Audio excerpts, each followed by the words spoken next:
खबर है। जन आशीर्वाद यात्रा पर आज बीजेपी प्रेस कॉन्फ्रेंस करने वाली है। वहीं देखिए, आपको जानकारी दे दें कि चुनाव से पहले बीजेपी ये जन आशीर्वाद यात्रा निकाल रही है और आज प्रेस कॉन्फ्रेंस के दौरान नरेंद्र सिंह तोमर जानकारी देंगे और उनके साथ प्रदेश अध्यक्ष वीडी शर्मा भी मौजूद रहेंगे। बता दें आपको, ये जो जन आशीर्वाद यात्रा है वो 5 अलग अलग जोन में यानी 5 अलग अलग जोन में बांटी गई है। करीब 12,000 किलोमीटर लंबी ये जन आशीर्वाद यात्रा होगी, जिसके जरिए सरकार और सरकार का प्रमुख चेहरा कौन, सीएम शिवराज, जनता से संवाद करेंगे, जनता के बीच जाएंगे। और जैसा कि नाम से ही जाहिर है, जन आशीर्वाद यात्रा, कोशिश रहेगी जनता का आशीर्वाद लिया जाए। योजनाओं का क्रियान्वयन ठीक से हो रहा है या नहीं, योजनाएं किस तरह से इंप्लीमेंट हो रही है, इन तमाम मसलों का जिक्र कर जनता के बीच पहुंचकर संवाद स्थापित किया जाए और आशीर्वाद लिया जाए। बिल्कुल, और यही वजह है कि अब वक्त भी आ गया है कि जब तमाम दिग्गज जो है जनता के बीच में पहुंचते हैं, उनका मन टटोलने की कोशिश करते हैं। और लगातार सहयोगी अमृतांशी हमारे साथ जुड़ी हुई हैं, एक बार फिर से उन्हीं का रुख करती हूं। अमृतांशी, जन आशीर्वाद यात्रा निकाली जानी, अमूमन हर चुनाव से पहले हम देखते हैं बीजेपी जन आशीर्वाद यात्रा निकालती है, जिसमें बीजेपी के तमाम दिग्गज पहुंचते हैं। यहां तक केंद्र मंत्री का भी बुलावा होता है कि जब वो पहुंचते हैं, जनता के बीच पहुंचते हैं, उनसे बातचीत करते हैं, उनकी समस्याओं के बारे में भी जानने की कोशिश करते हैं। फिलहाल आज प्रेस कॉन्फ्रेंस भी होना है, जिसमें जो रूट है, जो रोड मैप है, वो तैयार हो जाना है। फिलहाल आपके पास क्या अधिक जानकारी? बिल्कुल, देखिए, कल बीजेपी कार्यालय में लगातार 5 घंटे तक जो है जन आशीर्वाद यात्रा की जिम्मेदारी जिन भी लोगों को दी गई थी, मंत्री नेताओं को दी गई थी, क्योंकि जो है केंद्रीय टोली अलग बनाई गई है, संभागीय टोली अलग बनाई गई है। लगातार कल बैठक हुई और जन आशीर्वाद यात्रा का जो रोड मैप है, रूट मैप है, वो जो है यहाँ पर तय किया गया है। सबसे खास बात यह है कि जन आशीर्वाद यात्रा क्यों बाकी यात्राओं से अलग है, क्योंकि इसमें रथ पर सवार होकर बीजेपी के चुनाव के जो प्रमुख चेहरे हैं वो अलग अलग जगहों पर निकलते हैं और यहाँ पर वो चुनाव के समय में जनता तक योजनाएं पहुंचाने की कोशिश करते हैं। गली गली नुक्कड़ों पर सभाएं होती हैं, लोगों से मुलाकात की जाती है, योजना क्या कुछ सरकार ने जो है वो लोगों के लिए लागू की है वो यहाँ पर जो है तमाम सरकार के प्रतिनिधि बताते हुए नजर आते हैं। लेकिन इस बार जन आशीर्वाद यात्रा इसलिए भी खास होने वाली है क्योंकि केंद्र का हर बड़ा चेहरा जो है वो जन आशीर्वाद यात्रा में शामिल होने के लिए अलग अलग जगहों पर पहुंचेंगे।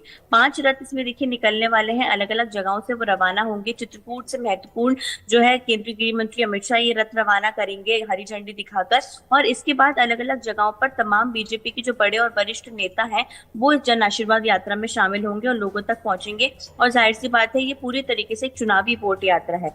सबसे खास बात यह है कि 25 तारीख को यानी कि 25 सितंबर को सारी जो जन आशीर्वाद यात्राएं जहां से भी निकाली जाएंगी 5 जगहों से, क्योंकि 5 जोन में इसको बांटा गया है, इसका समापन राजधानी भोपाल में होगा और इसको जो है प्रधानमंत्री नरेंद्र मोदी जो है इस पूरे समापन कार्यक्रम में शामिल होने वाले हैं। कार्यकर्ता महाकुंभ का आयोजन 25 सितंबर को राजधानी भोपाल में किया गया है।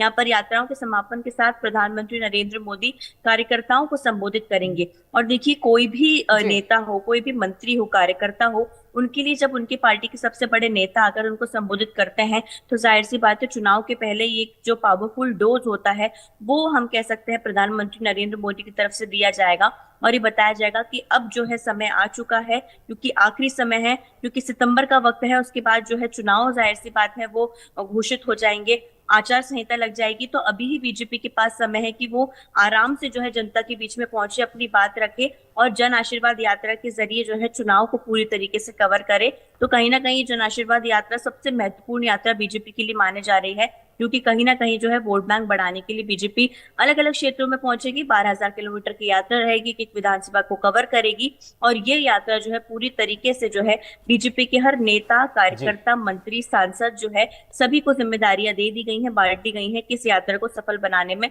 पूरी तरीके से जुट जाएं, जो कि 3 सितंबर से शुरू होने वाली है। अमृतांशी, आपको क्या लग रहा है? ठीक है, जन आशीर्वाद यात्रा हमने पहले भी देखी है, लेकिन तब उस वक्त कांग्रेस इतनी चुनौती बीजेपी को नहीं देती थी। इस बार के चुनाव में कह रहे हैं लोग कि कांटे की टक्कर है, काट निकालने की दोनों पार्टियां कोशिश करती है, प्रतियोगिता बढ़ गई है। बीजेपी कुछ ऐलान करती है, कांग्रेस उसकी काट निकालती है, कांग्रेस कुछ ऐलान करती है तो बीजेपी उसकी काट निकालती है।